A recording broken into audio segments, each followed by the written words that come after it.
నువ్వు చెప్పిన ప్రతి మాటలోనూ, నువ్వు తినిపించిన ప్రతి ముద్దలోనూ బాధ్యతతో కూడిన విలువలున్నాయి. వాటిని ఎప్పటికీ మర్చిపోనమ్మా. మీనాక్షి, చెప్పిన మాట వినాలి. పట్టు. తాగు. నిన్ను మన కంపెనీకి ఎండీని చేస్తున్నాను. మాకెందుకండి ఈ ఎండీలు గిమ్డీలు?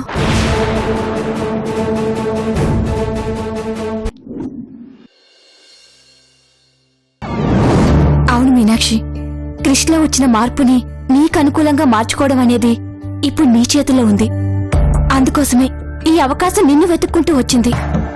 దయచేసి వదులుకోవద్దమ్మా. నువ్వు వాడు ఒకటవ్వాలి, జీవితాంతం సంతోషంగా ఉండాలి అని ప్రతిక్షణం కోరుకునే మా మాట వినమ్మా. అర్థం చేసుకో. Please Meenakshi.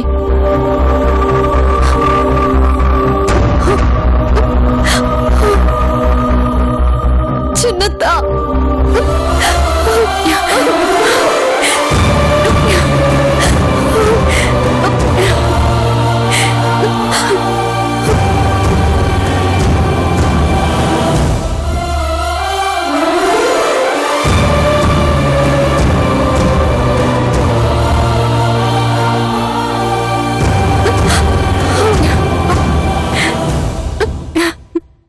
All the best Meenakshi. ఇక నీకు అన్ని మంచి రోజులే, తిరిగే ఉండదు. చూస్తూ ఉండు.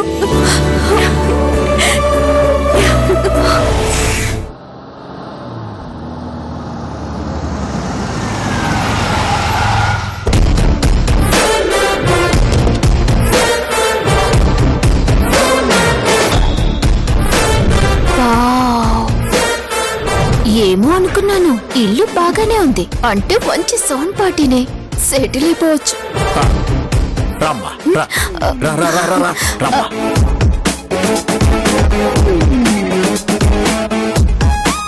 అభి, అభి, రమ్మా. అభి,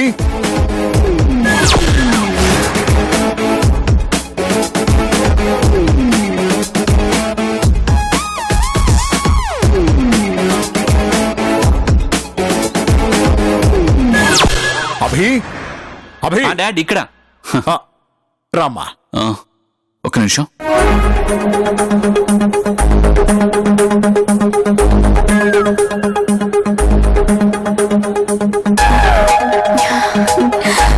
గరుడు ఫోటో కంటే లైఫ్ లోనే బాగున్నాడు, కత్తిలా ఉన్నాడు. రే, నేను పట్టు వదలని విక్రమార్కుల్లా వెతికి సాధించాన్రా. నీకు కావలసిన అమ్మాయిని తీసుకొచ్చాను. అచ్చం మీ అమ్మలాంటి లక్షణాలున్న అమ్మాయిని తీసుకొచ్చాన్రా. చూడు, ఆ కట్టు, బొట్టు, పద్ధతి, సాంప్రదాయం చూడు, అచ్చం మీ అమ్మలానే ఉన్నాయిరా. హాయ్ అండి. నమస్కారం అండి. చూసావా, ఆ సంస్కారం కూడా అచ్చం మీ అమ్మలాంటిదే.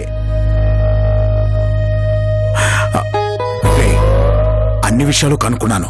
అమ్మాయి పేరు రమ్య, తండ్రి లెక్చరర్, మంచి సాంప్రదాయం గల కుటుంబం. ఇంకేం ఆలోచించుకో, ఫిక్స్ అయిపో. ఇమీడియట్ గా ముహూర్తాలు పెట్టించేస్తాను.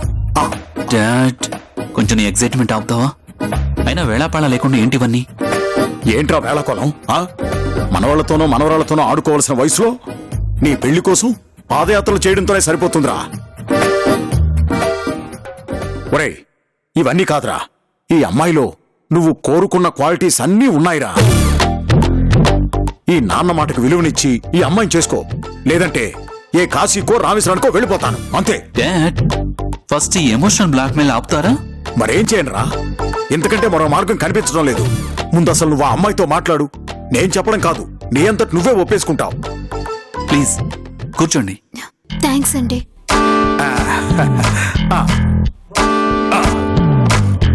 చూడండి, నా కాబోయే అమ్మాయికి కొన్ని లక్షణాలు ఉండాలని, ఆమెకు బంధాలు బాధ్యతలు తెలుసుండాలని కోరుకుంటాను నేను. అందుకు సంబంధించి కొన్ని ప్రశ్నలు అడుగుతాను మిమ్మల్ని. అవి నా ఆలోచనలకి దగ్గరగా ఉంటే అప్పుడు నా అభిప్రాయం చెప్తాను. సరే సార్, అలాగే. మీ దృష్టిలో పెళ్ళంటే?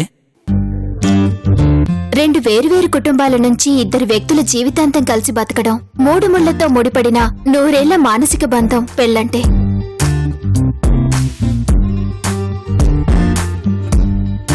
మీ దృష్టిలో భర్త అంటే? భార్యని మరో తల్లి రూపంలో చూసేవాడు. నైస్. భార్య అంటే గెలిచినప్పుడు నుదుటి మీద బొట్టు పెట్టేది, ఓడినప్పుడు భుజం తట్టి ధైర్యం చెప్పేది.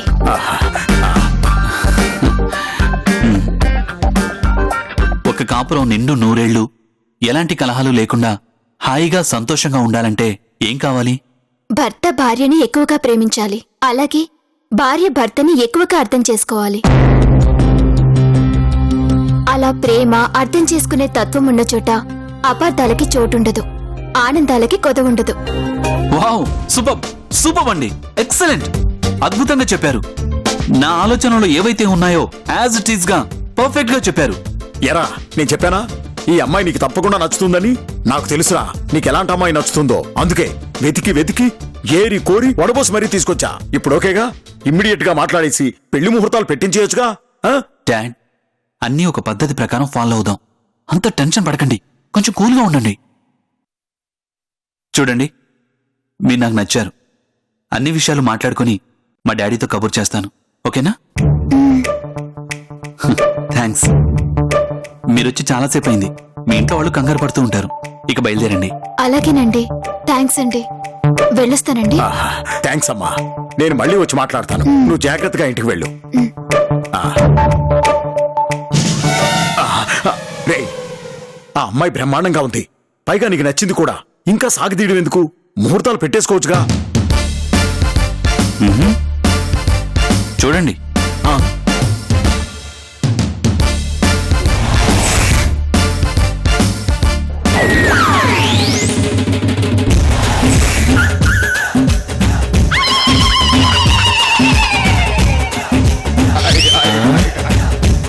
అమ్మ బాసు. డాడ్ చూశారుగా, అది ఆ అమ్మాయి క్యారెక్టర్. ఒక మనిషి క్యారెక్టర్ ఏంటన్నది ఒంటరిగా డబ్బును చూసినప్పుడు తెలుస్తుంది. అందుకే అక్కడ డబ్బు పెట్టించాను. మన ఇంట్లో దొరికాయంటే అవి మన డబ్బులని తెలుసు కదా. అంత నిజాయితీ ఉంటే తెచ్చివ్వాలి కదా. ఆ అమ్మాయి వచ్చింది బంధాల్ని అనుబంధాల్ని పంచుకోవడానికి కాదు డాడ్, ఆస్తుల్ని పంచుకోవడానికి.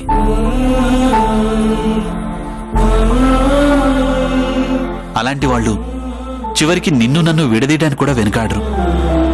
అలాంటి వాళ్ళు మనకెందుకు డాడ్?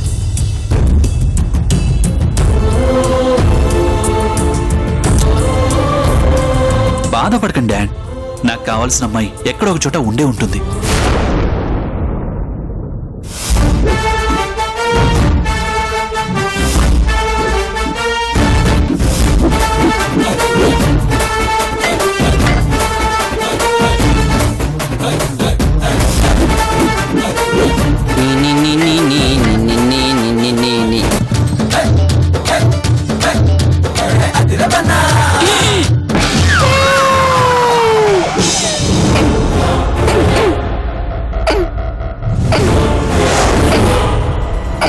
బాబాయ్, ఏమండి ఏమండి ఏమండి, అయ్యో ఏమైందండి?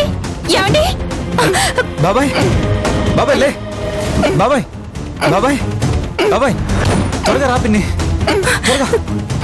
ఏమండి? బాబాయ్, బాబాయ్, ఏమండి? ఏమండి? బాబాయ్. కళ్ళు తిరిగాయా? లేదే, దిమ్మ తిరిగింది.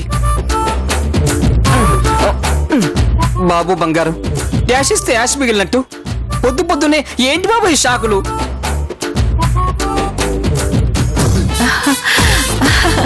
వావ్, సూపర్ రా కన్నయ్య.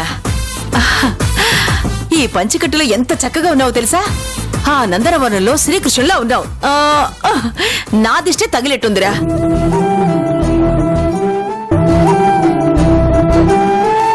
ఏది ఏమైనా మన సంప్రదాయం సంప్రదాయమేరా. ఇందులో ఉండే గొప్పతనం ఇంకెందులోనూ ఉండదురా, అసలు రాదు కూడా. ఆ జీన్స్ టీషర్ట్లలో అందం ఉంటుంది గాని జీవం ఉండదురా. కానీ ఈ పంచకట్టులో చూడు, అందంతో పాటు జీవం కళ ఎంత కొట్టొచ్చినట్టు కనిపిస్తుందో. అందుకేరా మన కల్చర్లో గొప్పతనం మాత్రమే కాదు, ఒక అద్భుతం కూడా దాగుంది.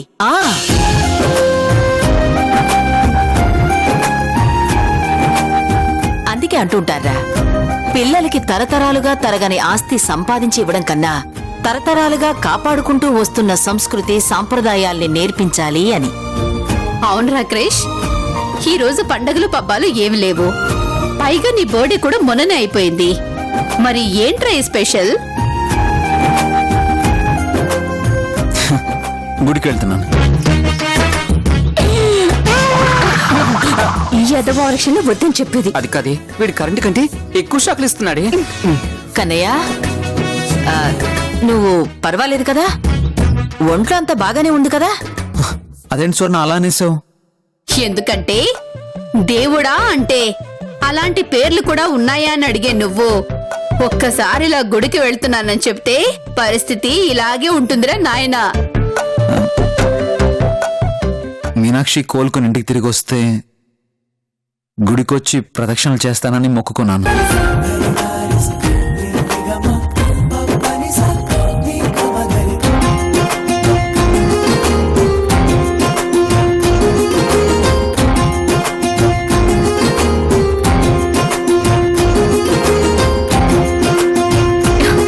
బాబు క్రిష్, కళ నిజం అర్థం కావడం లేదు. నువ్వు నువ్వు దేవుణ్ణి నమ్ముతున్నావా?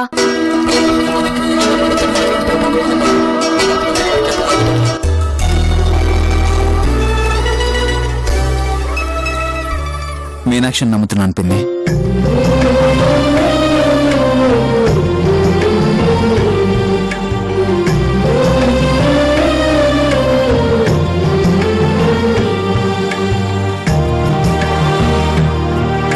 నాకు నమ్మకం లేకపోయినా దేవుడంటే తనకు నమ్మకం ఉంది.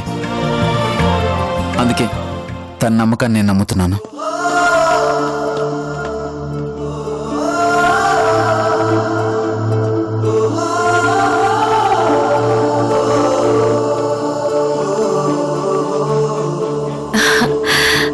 ఒరే కన్నయ్య, జనరల్ గా ఎవరైనా సరే నేనే కరెక్ట్, నా మాటే వినాలి, నా దారిలోకి రావాలని చాలా మొండిగా ఉంటారా.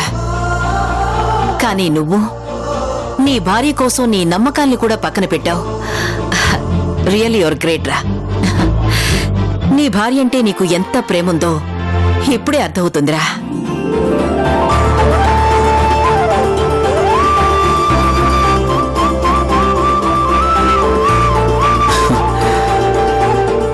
మీనాక్షి, ఇంక వెళ్దామా? నేనెందుకులేండి, మీరు వెళ్ళండి.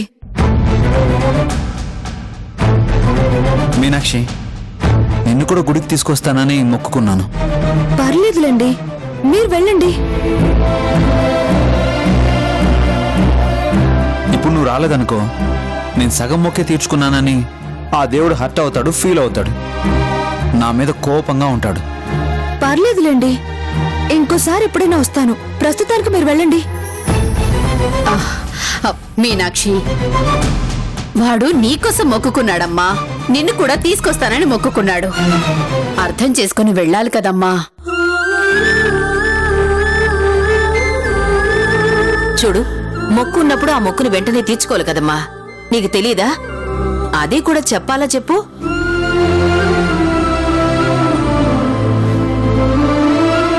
అరే దేకో బేటీ మే. సారీ సారీ, ఇంకా యువరాజ్ సింగ్ బాడీ నుంచి బయటకు వచ్చినట్లేదు. మీరు నోరు మూసుకోండి. మీనాక్షి,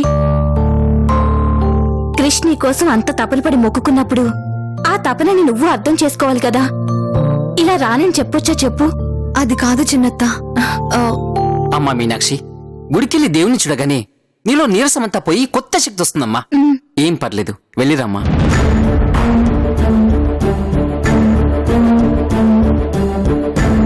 ఇంకేం ఆలోచించుకు, ముందు నీ మనసులో ఉన్న నీరసాన్ని తీసేసే. కృష్ణతో కలిసి 4 అడుగులు నడిచాక నీకు తెలియకుండానే 5వ అడుగుకి బలం వచ్చేస్తుంది. అవునవును, బయలుదేరండి బయలుదేరండి, వర్జం వచ్చేలా ఉంది. బయలుదేరండి అమ్మా. అమ్మా మీనాక్షి, నువ్వు కన్నయ్య గుడికెళ్తున్నారు అంతే. నేను చెప్తున్నాను కదా, వెళ్ళండి. తీసుకెళ్ళరా. బాయ్ మా. క్షేమంగా వెళ్ళి లాభంగా రండి.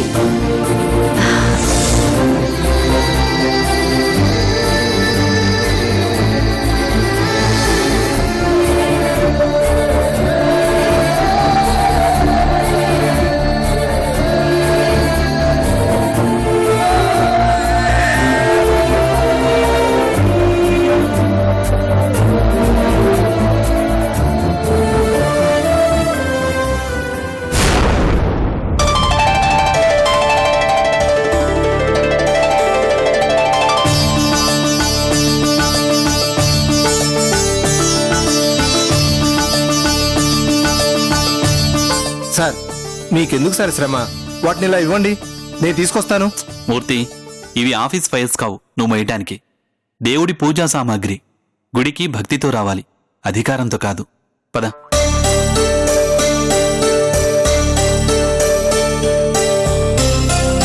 సార్, జనరల్గా ఎవరికైనా సరే ఫ్యామిలీ డాక్టర్స్ ఉంటారు, కానీ మీకు మాత్రం డిఫరెంట్గా ఫ్యామిలీ టెంపుల్ ఉంది సార్.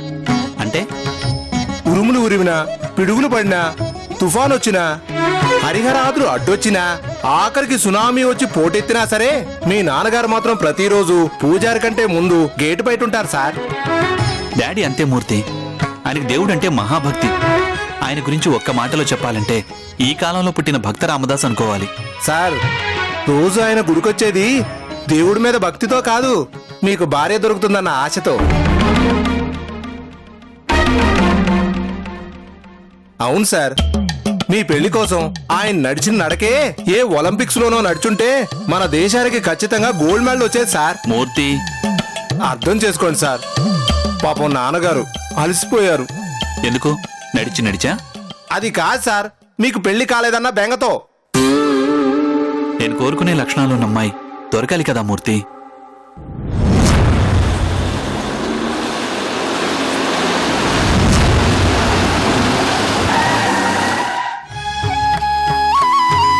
చూడండి సార్, అలాంటి లక్షణాలున్న అమ్మాయి ఎవరో ఒకరు ఖచ్చితంగా కనిపిస్తారు.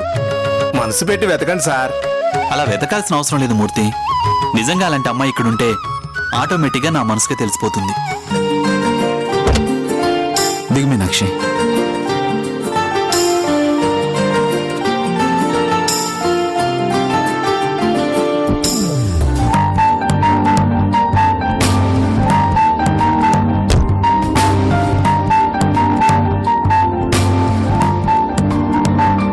ఎలా సార్, ఆ అమ్మాయి రాగానే పూలవాన ఏమైనా వచ్చి మీ మనసుకు తాగుతుందా?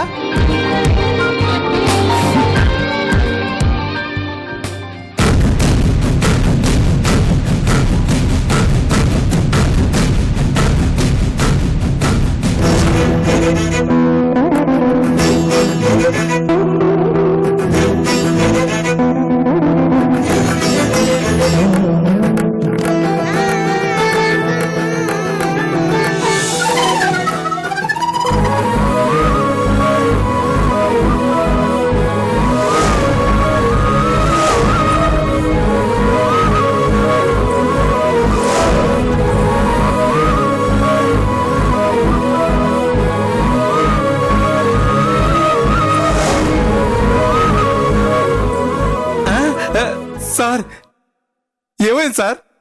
ఏం లేదు, పద. చెప్పండి సార్, అలాంటి పూలవాన ఏదైనా మీ మనసుకు తగిలితే చెప్పండి, వెతుకుతాం. చెప్పండి సార్. మూర్తి, అనవసరమైన వాటి మీద దృష్టి తగ్గించి దేవుడి మీద దృష్టి పెట్టు. పద.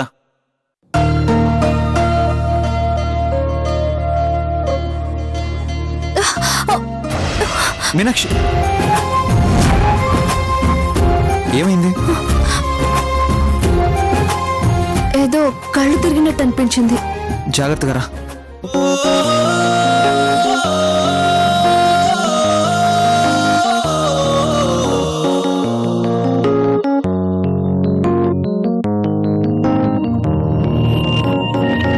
ఇది వరకిటువైపుగా రాలేదుగా నా కల, చేజారినదేమిటో తెలిసిందిగా ఈ వేళ. చిమ్మ చీకటి నిన్నలో దాగింది నా వెన్నెల, మరు జన్మము పొందేలా సరికొత్తగా పుట్టానే మరలా. దేవత, ఓ దేవత.